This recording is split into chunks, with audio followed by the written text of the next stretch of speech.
नमस्कार दोस्तों, मैं अभिषेक सिंह आपका प्रशिक्षण क्लासेस के ऑनलाइन प्लेटफॉर्म पे एक बार फिर से स्वागत करता हूं। सुपर 30 बैच को कंटिन्यू करते हुए हम लोग अपना एसआई का सेकंड पार्ट आज लेके आए हैं। ठीक है, कुछ पार्ट मैंने आपको करा दिया था। ठीक है, कुछ क्वेश्चन बचे हैं सिंपल इंटरेस्ट के, वो मैं आज ख़त्म करूँगा आपका। चलिए पहले क्वेश्चन पे आगे बढ़ते हैं बिना समय खराब किए हुए। पहला क्वेश्चन हमारा ये कह रहा है कि एक निश्चित राशि जो साधारण ब्याज पर निवेश की गई थी 2 वर्षों में कितना हो जा रही है। 2 वर्षों में 756 और 3.5 वर्षों में 873 हो जा रही है।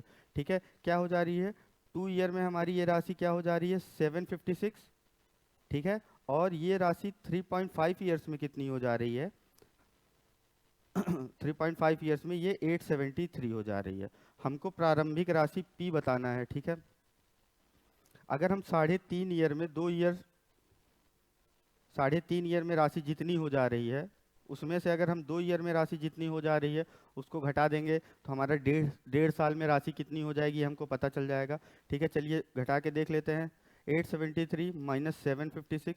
ठीक है, घटा माइनस कर दीजिए इसको। 13 में से 6 गया, 7 आ जाएगा यहाँ आपका, 6 बचा, 6 में से 5 गया 1 और ये 1 यानी 117 आ गया। जब आपका 1.5 ईयर में आपको 117 रुपये क्या मिल रहा है, ब्याज मिल रहा है। ठीक है, 117 रुपये क्या मिल रहा है आपको, ब्याज मिल रहा है या एसआई मिल रहा है। एसआई आपका इतना मिल रहा है और हमसे प्रारंभिक राशि पूछी है। आप देखिए कि 2 वर्षों में आपको 756 रुपये दिया गया है। ठीक है, अगर 2 वर्षों का हमको एसआई मिल जाए और उस एसआई को हम इस 756 रुपये में माइनस कर दें तो हमको क्या मूलधन नहीं मिल जाएगा। आप कहोगे बिल्कुल मिल जाएगा। चलिए अगर 1.5 साल में 117 रुपये एसआई मिल रहा है तो 1 साल में हमको कितना एसआई मिलेगा 117 बटे 1.5। ठीक है, और अगर हमको 2 साल में निकालना है 2 ईयर में तो इसमें 2 से मल्टीप्लाई कर दें 117 बटे 1.5 गुणे 2। अगर इसकी वैल्यू हम निकाल लें तो हमको 2 साल में मिलने वाला ऐसा ही मिल जाएगा। चलिए देख लेते हैं कैसे निकालेंगे। 117 ठीक है मल्टीप्लाइड बाई 20, दशमलव हटा दिया हमने। ठीक है, 5 चौका 20, 5 तिहाई 15। ठीक है, और उसके बाद 3 से इसको काट देंगे, 3 तिरिक्का 9 हो जाएगा ये आपका, 2 बचेगा, 3 नवा 27 आपका ये वैल्यू आ जाएगी। 4 नवाई 36। ठीक, कैरी 3 हासिल 3। ठीक, 4 3 12 3 15 यानी 156 रुपये आपको 2 साल में एसआई मिल रहा है। और हमारे पास वैल्यू कितनी है 2 साल में, अमाउंट कितना है, अमिशधन कितना है 2 साल में, कितनी हो जा रही थी राशि 756 हो जा रही थी। और इसी 756 में अगर 2 साल का हम सिंपल इंटरेस्ट या साधारण ब्याज घटा दें तो हमको हमारा मूलधन मिल जाएगा। इसमें से माइनस कर देते हैं 006, ये 600 रुपये हमारा मूलधन आ गया। आई होप आसान सा क्वेश्चन था, आप लोगों को समझ में आया होगा। 600 आपका ऑप्शन सी में है। चलिए हम लोग अपना अगला क्वेश्चन देखते हैं। अगला क्वेश्चन हमारा ये कह रहा है कि एक निश्चित राशि जो साधारण ब्याज पर उधार दिया गया था, एक निश्चित राशि थी कोई जिसको साधारण ब्याज पर उधार दिया गया था, जिससे 2 वर्षों में कुल राशि 720। ठीक, और अगले 5 वर्षों में कह रहा है यह बढ़कर 1020 रुपये हो जाती। फिर इसमें मूलधन निकालना है, सेम पिछले तरीके का ही सवाल है, लेकिन थोड़ा सा कैच इसमें यह है कि ये कह रहा है कि 2 ईयर में ये राशि बढ़ के 720 रुपये हो जा रही है, लेकिन ये 5 ईयर में नहीं कह रहा, अगले 5 सालों में कह रहा है। ठीक है, यानी 7 ईयर की बात कर रहा है ये। 7 ईयर में ये राशि बढ़ के आपकी हो जा रही 1020 रुपये। अगर इन दोनों का अंतर देख लेते हैं तो ये 5 ईयर में कितना आपको एसआई मिल जाएगा ये आपको पता चल जाएगा। आप माइनस कर लीजिए 1020 माइनस 720, माइनस कर लिया आपने, ये 0 हो गया, ये 0 हो गया, यानी 300 रुपये आपको 5 साल में एसआई मिल रहा है। तो हमको 1 साल में कितना एसआई मिलेगा, 5 से डिवाइड कर देंगे, 60 रुपये हमको 1 साल में सिंपल इंटरेस्ट या साधारण ब्याज मिल रहा है। अब जैसे पिछले क्वेश्चन में किया था, यहाँ भी कह रहा है कि 2 वर्षों में यह राशि बढ़ के 720 रुपये हो जा रही है। तो 2 वर्षों का एसआई निकालने, सॉरी 2 वर्षों का साधारण ब्याज निकाल के हम अगर 720 में से माइनस कर देंगे तो हमको हमारा मूलधन मिल जाएगा। आप कहोगे हाँ बिल्कुल मिल जाएगा, कैसे, चलिए देख लेते हैं। 1 साल में 60 रुपये था तो 2 साल में ये 120 रुपये हो जाएगा 2 ईयर का आपका सिंपल इंटरेस्ट। ठीक है, अब हमारा 2 साल में राशि हो कितनी जा रही थी 720 हो जा रही थी। इसमें सिंपल इंटरेस्ट माइनस कर देंगे, साधारण ब्याज माइनस कर देंगे 2 साल का, तो हमारा मूलधन आ जाएगा, मूलधन 600 आ गया। इस क्वेश्चन का भी आंसर 600, यही ऑप्शन ए। ठीक है, आसान सा क्वेश्चन था, दोनों क्वेश्चन एक तरीके थे। आई होप आप लोग का दिमाग काम किया होगा कि ये क्वेश्चन किस तरीके से करेंगे और आपको समझ में आया होगा आसानी से। चलिए आगे बढ़ते हैं, अगला क्वेश्चन हम लोग देखते हैं। अगला क्वेश्चन हमारा ये कह रहा है कि एक धनराशि 6 वर्षों में 12,000 हो जाती है। 6 वर्षों में कितनी हो जा रही है? 6 ईयर्स में कितनी हो जा रही है? 12,000 हो जा रही है। ठीक है, एक एक इन्फॉर्मेशन नोट करते रहते हैं। अगले और 9 वर्षों में, अगले 9 वर्षों में नहीं, और 9 वर्षों में 15,000 हो जा रही है, यानी 9 ईयर में कितनी हो जा रही है? 15,000 हो जा रही है। जब उस पर साधारण ब्याज की समान दर लागू होती है। ठीक है, समान दर लागू होती है यानी आर दोनों केसेस में सेम है आपका। ठीक है, what is the annual rate of interest? ठीक है, रेट इंटरेस्ट पूछ लिया गया इस बार। चलिए ठीक है, हम पहले मूलधन तो निकाल लें तब तो रेट इंटरेस्ट निकाल पाएंगे। यानी 3 साल में ये आपका यहाँ 6 वर्षों में 12,000 हो रहा था, 9 वर्षों में 15,000 हो रहा था। अगर माइनस कर देंगे तो 3 ईयर में हमारा आ जाएगा कि अगर इन दोनों को माइनस करते हैं तो क्या आता है? सिंपल इंटरेस्ट आता है, यानी साधारण ब्याज आता है 3 सालों का।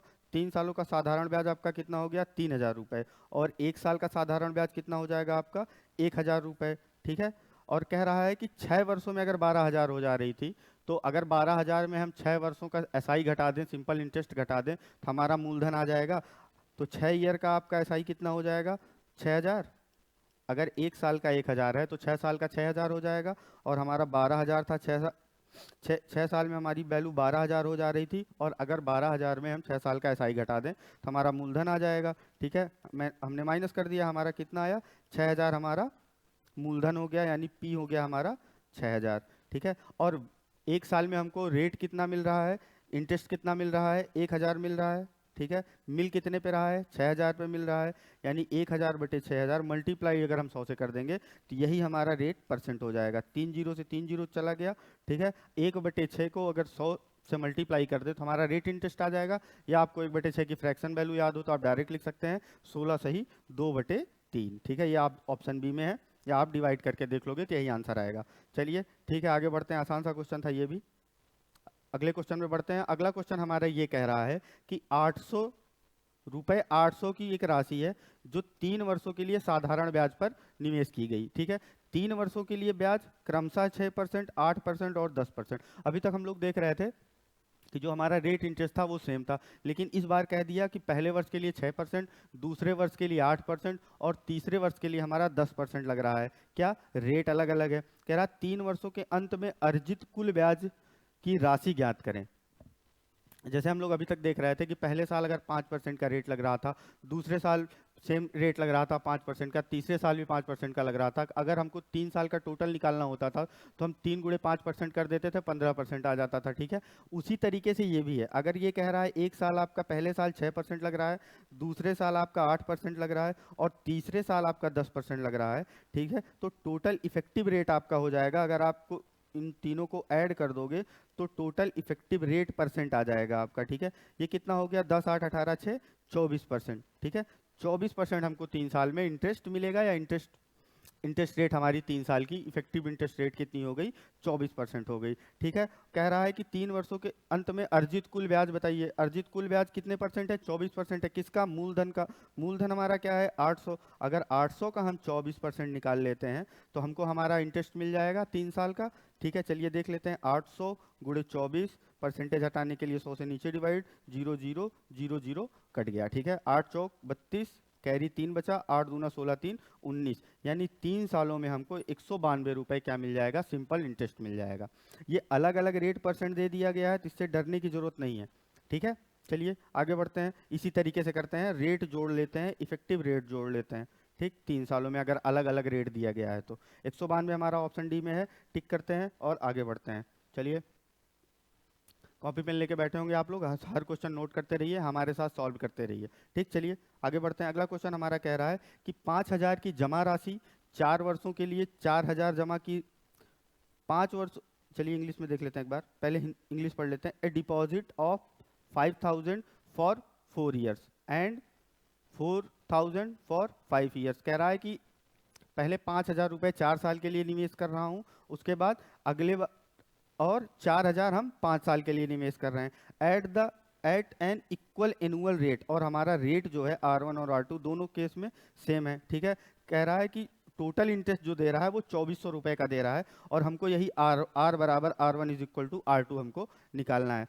चलिए देख लेते हैं क्या कह रहा है कि इन दोनों केसेस में जो हमको रेट मिल रहा है, मतलब इंटरेस्ट मिल रहा है, वो जोड़ के कितना है, 2400 रुपये है। चलिए पहले देख लेते हैं कि 5000 की राशि है, ठीक है, 4 साल के लिए उसको हम जमा किए, पीआरटी बाई 100 होता है, ठीक है, एसआई, यही फॉर्मूला लगा रहे हैं, 5000 गुणे 4, और रेट हमने बराबर मान लिया है, R1 बराबर R2 बराबर R, क्योंकि कह रहा है, और R ही हमको निकालना है, ठीक है, बटे 100, प्लस दूसरे केस में क्या है, 4000 है, 5 सालों के लिए है, रेट आपका R हमने मान रखा है, बटे 100, और इन दोनों को ऐड करने पे हमको क्वेश्चन में दिया गया है कि 2400 रुपये हमको इंटरेस्ट मिल रहा है, ब्याज मिल रहा है। चलिए सॉल्व कर लेते हैं। 0 से 0 चला जाएगा आपका, ये 0 से ये 0 चला जाएगा आपका, ये आपका 200R, यहाँ भी आपका 200R, ठीक है, बराबर 2400। अगर दोनों साइड से हम 0 काट दें तो आप नाराज तो नहीं हो जाओगे, क्योंकि काट सकते हैं हम, ठीक है, 100 से डिवाइड कर लीजिए दोनों साइड, या 0 से 0 काट दीजिए।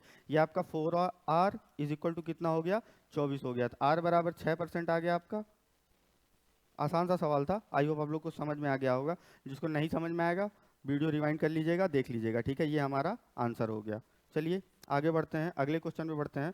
अगला क्वेश्चन हमको ये कह रहा है कि मानवी ने साधारण ब्याज पर कुछ धन उधार लिया, उसने कुछ पैसे उधार ले लिए हैं। ब्याज की दर पहले 3 वर्षों के लिए 6% प्रति वर्ष है, अगले 5 वर्षों के लिए 9% प्रति वर्ष है, और 8 वर्षों के बाद की अवधि के लिए 13% प्रति वर्ष थी। और यदि वह 11 वर्षों के लिए के अंत में कुल ब्याज 8160 दिया गया, ठीक है, तो उसने कितनी राशि उधार ली थी, यानी मूलधन हमको बताना है। ठीक, चलिए ये क्वेश्चन थोड़ा अलग टाइप का, थोड़ा ध्यान से देखिएगा, अटेंटिव होकर देखिएगा। क्या कह रहा है कि कहीं से शुरुआत हुई होगी, ठीक है, शुरू में वर्ष 0 रहा होगा, ठीक है, 0 से लेके अगर हम 3 तक जाएं, 3 सालों के लिए, पहले 3 सालों के लिए क्या है, 6% है आपका इंटरेस्ट रेट, ये क्या है 6%, ठीक है। फिर आगे बढ़ते हैं, उसके बाद कह रहा अगले 5 वर्षों के लिए, अगले 5 वर्षों के लिए यानी 3 से लेके 8 तक, ठीक है, अगले 5 वर्षों के लिए कह रहा है कितना रेट है, 9% का रेट है। उसके बाद कह रहा है 8 वर्षों की बाद की अवधि के लिए 13% का रेट है, लेकिन हमको पता नहीं है कहाँ तक जाना है। लेकिन आगे हम जब क्वेश्चन में पढ़ते हैं, कह रहा है 11 वर्षों के अंत में, 11 वर्षों का केस है, हम कितना वर्ष तय कर चुके हैं, 3 ईयर, फिर यहाँ 5 ईयर, ठीक है, यानी 8 साल हमारा हो चुका है, बचा कितना 11 में से 3 साल आपको बचा, ठीक। यानी ये केस है आपका कि पहले 3 वर्षों के लिए 6% इंटरेस्ट रेट, उसके बाद अगले 5 वर्षों के लिए 9% इंटरेस्ट रेट, उसके अगले 3 वर्षों के लिए यानी 11 टोटल हो जाएगा आपका 11 वर्षों के 11 वर्ष 8 से 11 वर्षों के लिए इंटरेस्ट रेट आपका 13% है, यानी यहाँ 3 साल हो गया, यहाँ 5 साल हो गया, यहाँ आपका 3 साल हो गया, ठीक है। कह रहा है कि कुल ब्याज उसको 8160 रुपए दिया गया। अब देख लीजिए ब्याज मिलेगा कितना, ब्याज उतना ही मिलेगा जितना इफेक्टिव रेट होगा आपका। इफेक्टिव रेट निकालने के लिए क्या करते हैं, रेट पर ईयर और मल्टीप्लाइड बाई टाइम कर लेते हैं। यहाँ 3 सालों के लिए आपको क्या मिल रहा है, 6%, यानी यहाँ आपको 18% मिल रहा है, 6 गुणे 3, ठीक, प्लस यहाँ 5 साल के लिए 9% मिल रहा था, यानी 5 9 45, यानी 45% यहाँ मिल रहा है आपको। और अगले 3 सालों के लिए क्या मिल रहा है, 13% मिल रहा है, यानी 13 3 39, 39% आपको यहाँ मिल रहा है। इन तीनों को ऐड कर लेते हैं, ये आपका 10 40 40 10 50 30 80 हो गया ये आपका, प्लस 8 5 13 13 9 22%, ठीक है। ये आपका टोटल आ जाएगा कितना, 102%। 102% आपको ब्याज मिल रहा है, ठीक। और अगर 102% की वैल्यू आपको दे दी गई है, ब्याज ही आपको 102% मिल रहा है, और 102% की वैल्यू हमको 8160 रुपीज़ है, ठीक। तो हमको क्या निकालना है, उसने कितनी राशि उधार ली, यानी हमको 100% की वैल्यू निकालनी है, ठीक है। 100% की वैल्यू हम निकाल सकते हैं 8160 बटे 102 मल्टीप्लाइड बाई 100, ठीक है। अगर आप ध्यान से देखो, अगर मैं इसमें 8 से मल्टीप्लाई कर दूं तो ये 8 दूना 16 हो जाएगा, और 8 एक 8, ठीक। ये 80 से कट रहा है, 102 को 80 से काट दो, 102 गुणे 80 कर दोगे तो 8160 आ जाएगा। तो ये आपकी वैल्यू आ जाएगी 8000 रुपए, ठीक है। मूलधन आपका 8000 था, और 11 सालों में आपको मिल कितना रहा था, सिंपल इंटरेस्ट 8160 रुपए। आई होप आसान सा सवाल था, आप लोग को समझ में आया होगा, ठीक। अगर मेरा एक्सप्लेन करने का तरीका आप लोग को पसंद आ रहा हो तो लाइक करें और सब्सक्राइब करें, और कमेंट में ज़रूर बताएं, ठीक है। बहुत मेहनत करते हैं हम लोग आपके लिए। अच्छे क्वेश्चन ढूंढने में। चलिए आगे बढ़ते हैं। ये सवाल आई होप आप लोग को समझ में आ गया होगा, नहीं आ गया होगा तो आप लोग रिपीट कर लीजिएगा, अगर उसके बाद भी नहीं आएगा तो आप अपनी क्वेरी डाल दीजिएगा, मैं फिर से कर दूंगा। चलिए आगे बढ़ते हैं। अगला क्वेश्चन हमारा कह रहा है कि 9200 की राशि है, 9200 रुपये यानी 9200 रुपये की राशि है, उसका कुछ भाग 5% वार्षिक ब्याज पर और शेष राशि 8% वार्षिक ब्याज की दर पर उधार दे दी गई। कोई आपका टोटल कह दिया कि 9200 रुपये है, उसका कुछ पार्ट आप 5% के रेट पे और कुछ पार्ट आपका 8% के रेट पे आपने उधार दे दिया। ठीक, उसके बाद कह रहा है कि दोनों साधारण ब्याज पर 3 वर्षों के बाद प्राप्त कुल ब्याज इतना है, कितना है, 1812 रुपये है। ठीक है, एक अमाउंट था हमारा 9200 का, उसका कुछ पार्ट 5%, कुछ पार्ट 8% के रेट पे साधारण ब्याज के रेट पे दे दिया गया उधार। उसके बाद कह रहा है कि हमको 3 सालों के बाद 1812 रुपये का क्या मिला, ब्याज मिला। ठीक है, उसके बाद कह रहा है वह राशि जो 5% वार्षिक ब्याज की दर पर उधार दी गई है वह थी। चलिए हम मान लेते हैं कि 5% के रेट पे जो राशि उधार दी जा रही है वो यक्स है। ठीक है, दी कितने वर्षों के लिए गई है, 3, यानी x गुणे 5। ठीक है, पीआरटी, आप एसआई का फॉर्मूला जानते हैं, ये पीआरटी डिवाइडेड बाई 100, जहाँ पी आपका मूलधन, आर आपका रेट परसेंट और टी आपका समय होता है। x क्या है हमारा, हमने मूलधन मान लिया कि 9200 का एक पार्ट हमने x मान लिया जो 5% पे था, x multiplied by 5 multiplied by 3 divided by 100, और इसमें अब कितना बचा, कितना मूलधन आपका 9200 माइनस एक्स बचा। ठीक, और ये कितने पे दिया जा रहा है, ये 8% के रेट पे दिया जा रहा है, 3 साल के लिए ये भी दिया जा रहा है बटे 100, आपको मिल कितना रहा है 1812 रुपीज़। ठीक है, 1812 रुपीज़। आप इसको सॉल्व कर लीजिए, ये आपका क्या हो जाएगा 15x। ठीक है, प्लस ये 9200 में आप 24 का मल्टीप्लाई कर दीजिए, 9200 गुणे 24 माइनस 24x। ठीक है, और ये 100 इधर नीचे पूरा है, उधर जाएगा तो मल्टीप्लाई हो जाएगा, ये हो जाएगा 181200। ठीक है, आप एक तरफ x को कर लीजिए, एक तरफ ये वैल्यू कर लीजिए। अब यहाँ माइनस में आएगा, 24x को उधर ले जाएंगे तो पॉजिटिव हो जाएगा, 24x हो जाएगा, ये 15 को ले जाएंगे उधर माइनस 15x हो जाएगा। ठीक, आपका वैल्यू बचेगा क्या 181200। ठीक है, आप 24 से मल्टीप्लाई करके लिख लो, 24 0 0, 24 दूना 48, 8, 4 बचा आपका, 24 नौइया 216, 216 में आप 4 जोड़ दोगे तो ये 220 हो जाएगा आपका, यानी ये वैल्यू बची है आपकी। ठीक, इसको आप माइनस कर लीजिए, माइनस करके लिख लीजिए कितना वैल्यू आएगा आपका। ठीक है, चलिए देख लेते हैं। ये आपका हो जाएगा 9x, यहाँ आप कर लीजिए ऐसे 181200। ठीक है, माइनस 1812 माइनस कितना है आपका 220800। ठीक है, अब आप आंसर निकालिए, घटा दीजिए, ये 0 हो गया, ये 0 हो गया, ये 12 में 60 गया, 4 हो गया। ठीक है, ये आपका 0 हो गया, ये आपका कितना बचेगा, माइनस करके समथिंग आंसर आ जाएगा आपका। हमने कुछ गलत कर दिया है क्या, 9200। ठीक है, एक बार फिर से देख लेते हैं। कह रहा है कि 9200 माइनस एक्स, ठीक, 1812 ही है आपका, 100 से इधर मल्टीप्लाई हुआ, ये डबल जीरो ऐड हो गया। ठीक है, 15x, 8 3 24x, 24 0 0, 24 दूना 48, 8, 24 नौइया 216, 220, यही गलत किया हमने। चलिए, यही गलत किया था, देख लीजिए। हम क्या कर रहे थे, हम ये कर रहे थे 24x को उधर ले जा रहे थे। ठीक है, 15x को उधर ले जा रहे थे तो 18 इधर आएगा, तो ये 24x माइनस 15x। ठीक है, ये आपका वैल्यू आगे रहेगी, यानी 0 0, 24 दूना 48, 8, 4 बचा। ठीक है, 24 नौइया 216, ये 220। ठीक, माइनस 181200। अब आप घटा लीजिए, 22 0 800 माइनस आपका कितना हो जाएगा 181। ठीक, 200, 0 0 चला गया, 6 बच गया आपका, यहाँ 10 में से 1 गया, 9 बच गया, यानी 21 में 60 गया आपका, 3 बच गया। ठीक है, ये आपकी वैल्यू आ जाई। यानी आप 9x बराबर क्या लिख सकते हैं 39600। ठीक, x की वैल्यू निकालने के लिए आप 9 से दोनों साइड डिवाइड कर दीजिए, ये आपका 9 चौक 36 हो जाएगा, 3 6 बचेगा, 9 चौक 36, यानी 4400 रुपये जो था हमारा, वो हमारा 5% पे दी गई राशि थी, क्योंकि 5% पे दी गई राशि को ही तो हमने x माना था, और वही हमसे पूछ रहा है कि 5% पे दी गई हुई राशि कितनी थी। थोड़ा ध्यान से इधर इधर उधर करते हैं, नहीं तो गलत हो जाता है, जैसे अभी मैं गलत कर देता, ठीक है।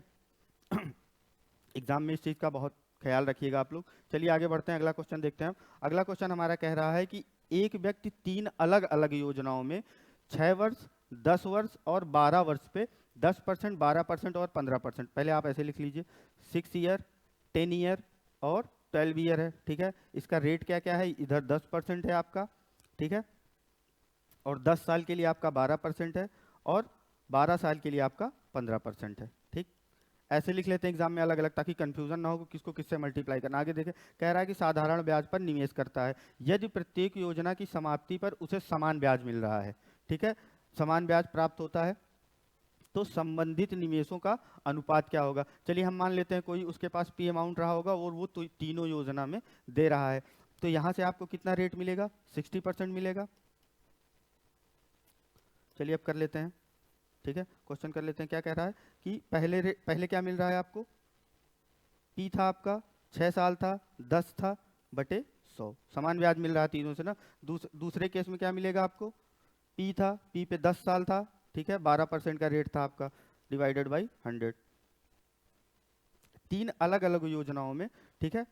तो संबंधित निवेशों का अनुपात, आपको पी सेम नहीं है आपका, यहाँ एक चीज आप ध्यान दीजिए कि संबंधित निवेशों का अनुपात, निवेश आपका सेम नहीं है। तो आप मान लीजिए कि पहले में ए दे रहा है वो, ठीक है, पहले में क्या दे रहा है ए, दूसरे में आप मान लीजिए बी, तीसरे में आपका सी, 3 निवेश हैं आपके ए बी और सी, ठीक है, ध्यान से पढ़िएगा क्वेश्चन, ए बी और सी 3 निवेश हैं उसके, अलग अलग हैं, ठीक, यहाँ पी नहीं, यहाँ ए बी सी आप रख लीजिए, अलग अलग निवेश हैं तो अलग अलग मान लिए हम, ए बी, और तीसरा निवेश क्या है सी, 12 साल के लिए 15% के रेट पे, ठीक है, डिवाइडेड बाई 100, ये आपका क्या हो जाएगा, 100 से 100 कट जाएगा, ठीक है, ये आपका 60 हो जाएगा, यानी 60 A is equal to 120 B is equal to 15 12 180 C, ठीक। आप 60 एकन्नम 60, 60 दूना 120, 60 तिया 180 आप कर सकते हैं, यानी ए बराबर 2b बराबर 3c हो गया आपका। अगर अब हमको ए अनुपाते बी अनुपाते सी निकालना है, ठीक है, अगर हमको यहाँ देख लेते हैं क्या करना है, ए अनुपाते बी अनुपाते सी निकालना है हमको, ए अनुपाते बी अनुपाते सी। अगर ऐसा केस होता है तीनों बराबर होते हैं, ठीक है, तो ए अनुपाते बी अनुपाते सी अगर हमको निकालना होता है, ए बी और सी के कोफिशिएंट्स को रिवर्स करके लिख देते हैं हम, यानी ये 1/1 हो जाएगा, अनुपाते यहाँ बी का कोफिशिएंट 2 था तो 1/2 हो जाएगा, फिर यहाँ सी का कोफिशिएंट 3 था, ये 1/3 हो जाएगा, ठीक है। अब इसको हम भिन्न में है, इसको इंटीजर में लिखने के लिए क्या करते हैं, 1 2 और 3 का लासा ले लेते हैं, एलसीएम ले लेते हैं और मल्टीप्लाई कर देते हैं, 1 2 3 का एलसीएम 6 आएगा, 6 से मल्टीप्लाई कर देंगे इधर तीनों में, तो ये 6, ये 2 तिहाई 6 और ये 3 दूना 6, 6:3:2, ठीक है, 6:3:2, ये सी आपका आंसर हो गया। यहाँ निवेश अलग अलग था, ठीक है, मैंने थोड़ा सा मिस्टेक कर दिया था, मुझे लगा सेम निवेश है, अलग अलग निवेश था आपका, क्योंकि निवेशों कह रहा था, ठीक है, रिस्पेक्टिव इन्वेस्टमेंट्स अलग अलग निवेश था, ए था बी था और सी मान लिया हमने तीनों को। चलिए आसान सा क्वेश्चन था, आई होप आप लोग को समझ में आ गया होगा। चलिए आगे बढ़ते हैं, अगला क्वेश्चन देखते हैं। अगला क्वेश्चन हमारा कह रहा है कि अंजू ने एक योजना में 3 वर्षों के लिए 12%, 3 वर्षों के लिए 12% प्रतिवर्ष की साधारण ब्याज की दर पर कुछ धनराशि निवेश की, ठीक। इसके अलावा उसने दूसरी योजना में 3 गुना राशि 2 वर्षों के लिए निवेश की, यहाँ 3 गुना राशि अगले योजना में कर रही है, यदि उसे दोनों योजनाओं से समान साधारण ब्याज प्राप्त हुआ।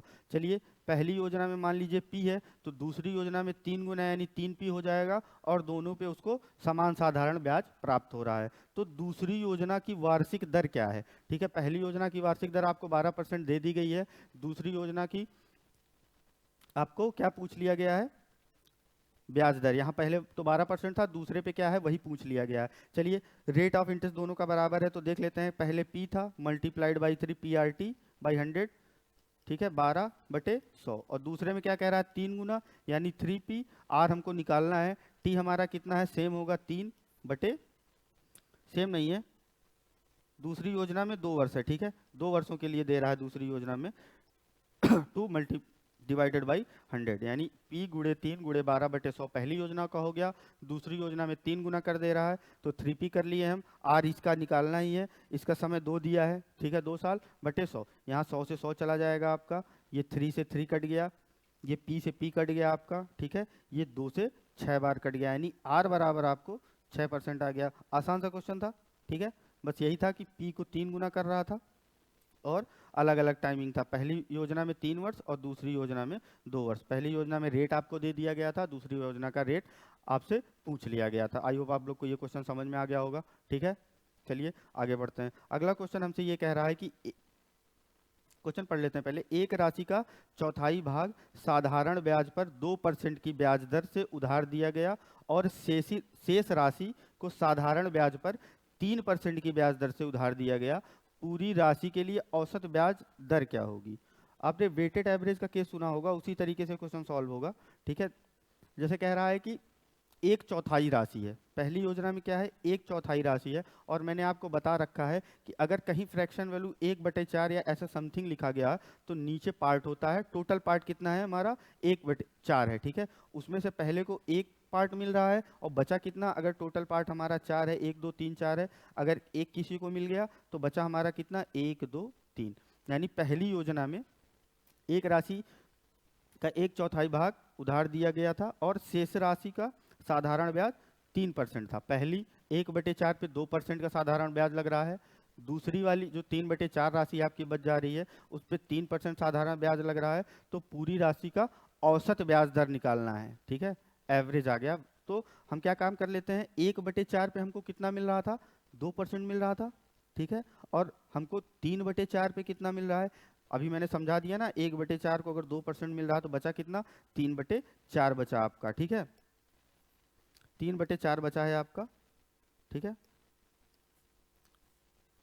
3/4 पे हमको मिल कितना रहा है रेट, 3% का रेट मिल रहा है, तो मल्टीप्लाइड बाई 3%, और टोटल क्या करेंगे 1/4 प्लस 3/4 अगर आप कर लो, 1/4 प्लस 3/4 अगर आप कर लोगे तो ये 1 हो जाएगा, ठीक है, तो यहाँ नीचे 1 हो गया। यही वेटेड एवरेज का केस होता है। आप देख लीजिए ये आपका हो जाएगा 1/2%, ठीक है, प्लस 3 त्रिक का 9/4%, क्या हो गया 9%/4 हो गया ये, ठीक है। अब इसको आप सॉल्व कर लो, 4 आएगा नीचे, 2 दूना 4, 2 प्लस 9, ठीक है, यानी 11/4%, यानी 4 दूना 8, 3 बचा, 2 सही 3/4%। कहीं आंसर में होगा आपका 2 सही 3/4%, बी में है तो बी आपका आंसर हो गया। वेटेड एवरेज का केस समझ में आया, ठीक है। पहले कह रहा था कि 1/4 पे हमको 2% मिल रहा है, ठीक है, और फिर 3/4 उसका शेष बच जाएगा। अगर 1/4 राशि पे 2% लग रहा है तो शेष राशि आपकी 3/4 बचेगी, 3/4 पे हमारी 3% लग गया। हम तो टोटल में पूछ लिया गया था तो पहले 1/4 पे 2% कर लिए, टोटल रेट निकाल लिए यहाँ से, डिवाइडेड बाई टोटल राशि कितनी थी, तो राशि 1 थी, अगर 1/4 है और 3/4 को ऐड कर देंगे तो 1 ही तो आएगा, 1 आ गया था आपका। 1/4 मल्टीप्लाइड बाई 2, ये 1/2% हो गया, ये 9/4% हो गया। इसको सॉल्व कर लिए, 2 + 9/4, 11/4%, ठीक है, परसेंटेज हर जगह लगा लो आप। फिर 4 से डिवाइड कर दिए इसको, 4 दूना 8, 3 11, यानी 2 सही 3/4% आपका आंसर आ गया। चलिए आगे बढ़ते हैं, अगला क्वेश्चन हम लोग देखते हैं। अगला क्वेश्चन कह रहा है कि 800 की राशि एक निश्चित साधारण ब्याज दर पर 3 वर्षों में 920 रुपए हो जाती है, ठीक है। 800 रुपए की राशि है, 3 वर्षों में कितना हो जा रही है, 920 रुपए हो जा रही है 3 ईयर में, यानी 3 ईयर में आपको ब्याज कितना मिल रहा है, 120 रुपए का ब्याज मिल रहा है। 3 ईयर में कितना मिल रहा है ब्याज, 120 रुपए का। कह रहा है कि यदि ब्याज दर को 4% बढ़ा दिया जाए तो राशि बढ़कर कितना हो जाएगी। पहले तो ब्याज दर ही निकाल लेते हैं। ब्याज दर निकालने के लिए 1 ईयर का साधारण ब्याज हमको पता होना चाहिए, तो 1 ईयर का साधारण ब्याज आपका क्या हो जाएगा, 120/3, 40 रुपए, ठीक है, और हमारा मूलधन कितना है, 800 है, 40/800 मल्टीप्लाइड बाई 100, ये आपका 1 साल का क्या आ जाएगा, इंटरेस्ट रेट आ जाएगा, यानी 5% आपका इंटरेस्ट रेट हो गया, ठीक। अब अगर उसको 4% बढ़ा दिया जाए तो कितना हो जाएगा हमारा इंटरेस्ट रेट, 9% हो जाएगा। 1 साल में 9% लगेगा, 3 साल का केस है तो 3 साल में कितना लगेगा, 27% लगेगा, ठीक है। अगर 800 का हम 127% निकाल दें या 800 को हम 27% निकाल के 800 में ऐड कर दें तो हमारी राशि आ जाएगी। चलिए 800 का 27% हम निकाल लेते हैं, कितना मिलेगा 800 पे? अगर इंटरेस्ट रेट 5% से बढ़ के 9% हो गया तो 27% यानी बटे 100, जीरो से जीरो चला गया आपका, ठीक है। ये केवल 27 है। अब आप कर लीजिए 8 सत्ते 56, 5 8 दूना 16, 5 21, 216 रुपये आपको मिलेगा। और आपका मूलधन कितना था? 800 था, तो राशि बढ़कर कितनी हो जाएगी? 216 इसमें ऐड कर देंगे तो हमारा आ जाएगा कि 1016 रुपये हमारी बढ़ के राशि हो जाएगी, 1016 रुपये। चलिए आसान सा सवाल था, अगले क्वेश्चन पे बढ़ते हैं हम। अगला क्वेश्चन करते हैं हम कि मीना ने बैंक से कार के लिए 2,75,000 रुपये का ऋण लिया। उसने 8% प्रति वर्ष की दर से ब्याज चुकाया, जिससे 3 वर्षों के बाद निपटाया, ठीक है। 8% प्रति वर्ष की दर से वो ब्याज चुका रही है और 3 वर्षों के बाद निपटा दे रही है। निपटान के समय वो क्या करती है कि उसने अपना पुराना स्कूटर बैंक को दे दिया और 3,35,000 का भुगतान किया। निपटान के समय स्कूटर की कीमत क्या थी? ठीक है, उसने दिया कितना है? 3,35,000 दिया है और स्कूटर का जितना प्राइस होगा वो देगी। पहले आप देख लीजिए कि 2,75,000 है, ठीक है। 2,75,000 है, इस पे आप 8% की दर से 3 साल का पहले आप सिंपल इंटरेस्ट निकाल लो, ठीक है। 8 तिरिक 24% हो जाएगा ये, यानी 2,75,000 का अगर 24% हम निकाल लें या 124% निकाल लें तो 2 लाख बढ़ के हो जाएगा अमाउंट आ जाएगा आपका, वही अमाउंट आपको पे करना होगा, ठीक है। अरे ऐसे समझ लीजिए कि 100% मान लेते हैं हम, कोई हम मूलधन ब्याज पे ले रहे हैं, ठीक है। अगर 3 साल के लिए उस पर 8% का इंटरेस्ट रेट लग रहा है तो 24% इंटरेस्ट रेट लग गया हमारा, ठीक है। अगर हमसे ब्याज पूछेगा तो ये 24% ब्याज हो जाएगा। लेकिन अगर हमसे ये पूछ लिया गया कि कुल राशि हमको कितना वापस करनी पड़ेगी, पहले तो हमने जितना लिया है 100% मूलधन लिया था वो तो वापस ही करना है और 24% हमको एक्स्ट्रा देना है। तो अगर मैं ये कह दूं कि 124% हमको देना पड़ेगा तो क्या मैं गलत कहूंगा? नहीं, बिल्कुल नहीं। आप कहोगे कि बिल्कुल समझ में आ गया कि 100% जितना हमने किसी से लिया वो तो देना ही देना है, साथ में अगर वो हमारे 100% पे जो ब्याज लगा रहा था वो भी तो हमको देना है, यानी 124% हमको देना पड़ेगा। अगर मैं 2,75,000 का 124% निकाल लूँ तो हमको ये पता चल जाएगा कि मीना को कितना ब्याज देना था टोटल। तो आप निकाल लीजिए 2,75,000 मल्टीप्लाइड बाई 124, ठीक है, डिवाइडेड बाई 100, ठीक है। ये जीरो से ये जीरो कट गया, ये जीरो से ये जीरो कट गया, ठीक है। ये आपका क्या आ गया? 2,750 मल्टीप्लाइड बाई 124। अब गुणा करके देख लो, 4 पंचे 20 हो जाएगा आपका, 4 शून्य शून्य, 4 पंचे 20, 2 कैरी, 4 सत्ते 28, 2 30, जीरो 3 कैरी, 4 दूना 8 3 11,000। फिर 2 से करोगे जीरो, ठीक है। 2 पंचे 10, 1 2 7 14 1 15, 1 2 दूना 4 1 5। फिर आप 1 से करोगे तो ये ऐसे ऐसे आ जाएगा, सेम उतर जाएगा यहाँ, 0 5 7 और 2। इन तीनों को अगर आप ऐड कर लो तो आपका क्या आ रहा है? 0 आ रहा है, यहाँ 0 आ रहा है, यहाँ 0 आ रहा है, 5 5 6 1, 5 5 10 1 11, कैरी 1, 7 5 12 1 13 1 14, ठीक 1। और ये आपका आ गया 3,41,000 रुपये, ठीक है। और वो दे कितना रही है?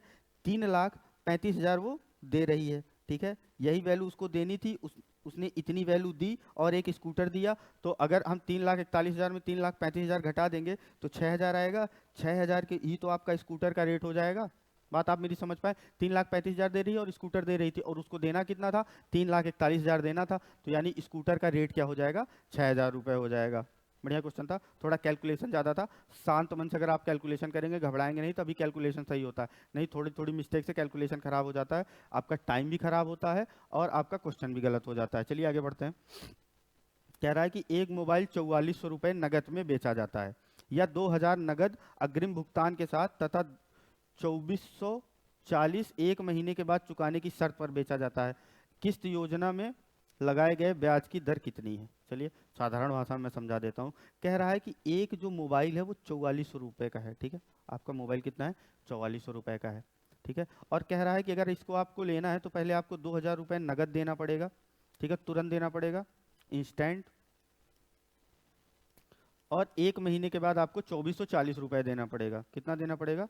2,440 ₹40, ठीक है। अगर आप 4400 में 2000 तुरंत दे रहे हैं तो कितना बचा, ये 2400 बचा। इसी पे तो ब्याज लग रहा है, और ब्याज लग कितना रहा है, ₹40 लग रहा है, ठीक है। 1 महीने के लिए लग रहा है, यानी टाइम कितना है आपका, 1 महीने के लिए, 1 मंथ। अब कह रहा है कि लगाए गए ब्याज की दर बता दीजिए आप। दर निकालने के लिए हमको वार्षिक दर चाहिए होती है, ठीक है। चलिए देख लेते हैं। टाइम को अगर ईयर में बदल लें तो ये 1/12 ईयर हो जाएगा, ठीक है। ₹2400 पे हमको रेट निकालना है। मिल कितना रहा है, ₹40 मिल रहा है हमको। ₹2400 पे हमारा टाइम कितना है, 1/12, यहाँ नीचे 100 होता ही होता है, और हमको रेट निकालना है तो ये आर हो जाएगा हमारा। ये जीरो, ये जीरो, ये जीरो से ये जीरो चला गया, ये 12 दूना 24 हो गया है आपका, ये 2 बिसम में 40 हो गया आपका, यानी आर बराबर आपका 20% आ गया। आप समझ पाए? आई होप आप लोग को ये क्वेश्चन समझ में आ गया होगा। चलिए एक बार रिपीट कर दे रहा हूँ मैं जल्दी जल्दी। कह रहा है कि ₹4400 का हमारे पास एक फ़ोन था, उसको हमको बेचना है या कोई उसको खरीद रहा है। तो कह रहा है कि अगर इसको खरीदते समय आपको पहले तो 2000 तुरंत देना पड़ेगा। अगर आप 2000 तुरंत दे दिए तो आपको आपको फिर रेट कितने पे देना पड़ेगा, ₹2400 भी, तो ₹2400 पे ही देना पड़ेगा। और कह रहा है कि 1 महीने बाद आपको ₹2440 वापस करना पड़ेगा। तो हम ₹2440 1 महीने पे दे रहे हैं, और 1 महीने में हमको ब्याज कितना मिल रहा है, ₹40 मिल रहा है।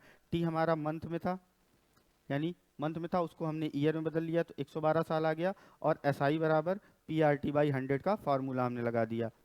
एस आई हमारा 40 था, पी हमारा 2400 था, आर हमको निकालना था, टी हमारा 1/12 था और बटे 100। बाकी कैलकुलेशन कर लिया तो आर का परसेंट क्या आ गया, 20%। चलिए अगले क्वेश्चन पे बढ़ते हैं। अगला क्वेश्चन हमारा कह रहा है कि कौन सी वार्षिक किस्त, किस्त पूछ लिया, इंस्टॉलमेंट पूछ लिया, कि 2 वर्षों में 2% प्रति वर्ष की दर से 808 के ऋण का निपटान करेगी, ठीक है। चलिए अगर मैं इंस्टॉलमेंट मान लूं, इंस्टॉलमेंट अपना मान लूं 100 मैंने अपना इंस्टॉलमेंट मान लिया। कह रहा है 2 वर्षों के लिए है, 2% का रेट लग रहा है, तो दूसरा इंस्टॉलमेंट कितना हो जाएगा, अगर 2% लगेगा, पहला 100 है तो दूसरा 102 हो जाएगा। 100 का 2% 2 ही तो होता है, यानी टोटल इंस्टॉलमेंट आपका कितना हो गया, ₹202 हो गया, ठीक है। और आपको दिया कितना है, 808 दिया है, ठीक है। टोटल इंस्टॉलमेंट, जितना टोटल इंस्टॉलमेंट हो जाएगा, पहला दूसरा इंस्टॉलमेंट हम ऐड कर दिए, वही तो हमारा टोटल इंस्टॉलमेंट हो जाएगा। और ₹808 ऋण देना है, वही तो हम चुका रहे हैं, यानी 808 हो गया आपका टोटल। और हम चुका कितना रहे, 202 निकाले हैं, ठीक है। और एक इंस्टॉलमेंट की वैल्यू हमने मानी कितनी है, 100। इसको 100 से मल्टीप्लाई कर देंगे तो हमारा आंसर आ जाएगा, ठीक है। ये 4 बार जाएगा, 4 × 100 बराबर 400 का इंस्टॉलमेंट है आपका, ठीक है। 400 इंस्टॉलमेंट आप दे रहे हैं। आप ऐसे भी अपना आंसर चेक कर सकते हैं कि 400 मैंने दिया पहले, ठीक है, उसके बाद 2% का इंटरेस्ट रेट लग रहा है तो 400 का 2% कितना होता है, 8 होता है। अगली बार हमको 408 देना पड़ेगा, ऐड कर लेंगे तो 808 ही तो आ रहा है। यही आपका आंसर हो गया। आई होप आसान सा क्वेश्चन था, आप लोग को समझ में आया होगा। चलिए आगे बढ़ते हैं, अगला क्वेश्चन देखते हैं हम लोग। अगला क्वेश्चन हमारा ये कह रहा है कि एक व्यक्ति ने बैंक से 7,000 रुपए की राशि साधारण ब्याज पर उधार ली। कितनी राशि उधार ली, 7,000 रुपए की। 3 वर्षों के बाद उसने बैंक को 3,000 का भुगतान किया, यानी 3 वर्षों के बाद वो 3,000 वापस कर दे रहा है। और 5 वर्षों के अंत में उसने 5450 का भुगतान किया, भुगतान करके अपना पूरा बकाया चुका दिया। ब्याज की दर आपको बतानी है, ठीक है। अब आप ये देखिए कि 7,000 रुपए उसने लिए थे, ठीक है। 3 वर्षों के बाद उसने कितना दे दिया बैंक को, 3 वर्षों के बाद उसने बैंक को 3,000 रुपए दे दिया, यानी 3 वर्षों के बाद का जो केस होगा वो 4,000 पे आपका लगेगा, ठीक है। और आपका क्वेश्चन क्या कह रहा है, 5 वर्षों के अंत में उसने 5450 रुपए वापस कर दिए हैं, यानी 5450 रुपए वापस करके पूरा अपना सेटल कर दिया। यानी 7,000 पे 3 साल के लिए क्या लगेगा, 3 साल के लिए रेट क्या है आपका, ब्याज की दर ही तो हमको निकालनी है, यानी 3 साल पे आर लगेगा, 100 हो जाएगा ये आपका, प्लस 3 साल के बाद आपका उसने 3,000 चुका दिया। ऐसे देख लीजिए आप, 7,000 लिया था उसने, ठीक है। 3 साल के बाद उसने क्या किया है, 3,000 रुपए चुका दिया है, और टोटल आपका 500 से 5 साल है, ठीक है, 5 साल, ठीक है। यानी 7,000 3 साल के लिए ही तो है, उसके बाद तो वो 3,000 दे रहा है, और इस पे इतना इंटरेस्ट रेट लगा, ठीक, प्लस आपका 3 साल के बाद कितना बचा, 4,000 रुपये बचा, क्योंकि 3,000 उसने मूलधन में चुका दिया था, यानी 4,000 पे अब इंटरेस्ट रेट लगेगा आपका R% से, × आर। और लगेगा कितने साल के लिए, 2 साल के लिए, ठीक है, बटे 100, ठीक है। अगर मैं इसको 5450 कह दूं, इतना ही टोटल तो आएगा, आप बुरा मान जाओगे, नहीं बिल्कुल नहीं। ये इक्वेशन आप सॉल्व कर लीजिएगा, यहाँ से आपकी R% की वैल्यू आ जाएगी, यही आपका आंसर हो जाएगा, ठीक है। चलिए अगले क्वेश्चन में बढ़ते हैं। ये सॉल्यूशन आपके लिए छोड़ रहा हूँ, ये कैलकुलेशन आपके लिए छोड़ रहा हूँ, कैलकुलेशन खुद करिएगा, ठीक है। चलिए अगले क्वेश्चन में बढ़ते हैं हम लोग। अगला क्वेश्चन हमारा कह रहा है, अगला क्वेश्चन तो हमारा खत्म हो गया, अगला क्वेश्चन हमारे पास है ही नहीं, ठीक। आई होप आप लोग समझ पाए होंगे, हर तरीके का क्वेश्चन मैंने आपको करा दिया, लगभग आपके एसआई के जितने भी टॉपिक होते हैं लगभग सब करा दिया है मैंने, ठीक है। ये क्वेश्चन आप रिपीट कर लीजिएगा, खुद से देख लीजिएगा और एक बार इसको खुद से भी सॉल्व करने की कोशिश करिएगा। चलिए ठीक है, मिलते हैं आपको अगली क्लास में। हमारे साथ बने रहने के लिए थैंक यू, धन्यवाद।